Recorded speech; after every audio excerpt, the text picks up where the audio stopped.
Hi friends, நம்ம shampoo base ready பண்ணலாம். எப்படி ரெடி பண்ணலான்னு பார்க்கலாங்க. நேச்சுரல் ஷாம்பு பேஸ், கெமிக்கல் இல்லாத ஷாம்பு பேஸ். ஒரு பவுலில் பூந்திக்கொட்டை ஒரு கப் எடுத்துக்குங்க. அந்த ஒரு கப்புக்கு 2 கப் தண்ணி ஊற்றி 10 டேஸ் ஊற வச்சுக்குங்க. ஊற வச்சதை ஒரு மிக்ஸி ஜாரில் போட்டு நல்லா அரைச்சிக்குங்க.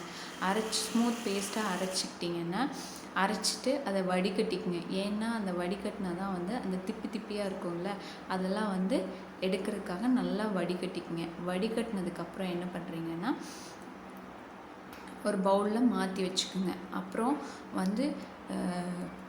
பாதாம் பிசினை ஒரு நாளைக்கு முன்னாடியே ஊற வச்சு அதையும் நல்லா தண்ணி இல்லாமல் வடித்து அதையும் அரைச்சி அது கூட மிக்ஸ் பண்ணிக்கோங்க. நல்லா மிக்ஸ் பண்ணி வச்சுக்கோங்க. அப்புறம் அது கெட்டு போகாமல் இருக்கிறதுக்காக சிட்ரிக் பயோ என்சைம் ஒரு 5 ml அதில் ஆட் பண்ணிக்கோங்க. ஆட் பண்ணிவிட்டு நீங்கள் நல்லா மிக்ஸ் பண்ணி வச்சுக்கிட்டிங்கன்னா ஷாம்பு பேஸ் ரெடி. இதை ஒரு பாட்டிலில் ஸ்டெரிலைஸ் பண்ண ஒரு பாட்டிலில் ஊற்றி வச்சுக்குங்க. நல்லா ஊற்றி வச்சுட்டு நல்லா ஏர்டைட்டாக மூடி வச்சுக்கோங்க. நீங்கள் ரெகுலராக யூஸ் பண்ணுறதுக்கு என்ன பண்ணுறீங்கன்னா ஒரு சின்ன பாட்டிலில் ட்ரான்ஸ்ஃபர் பண்ணி வச்சுக்கோங்க.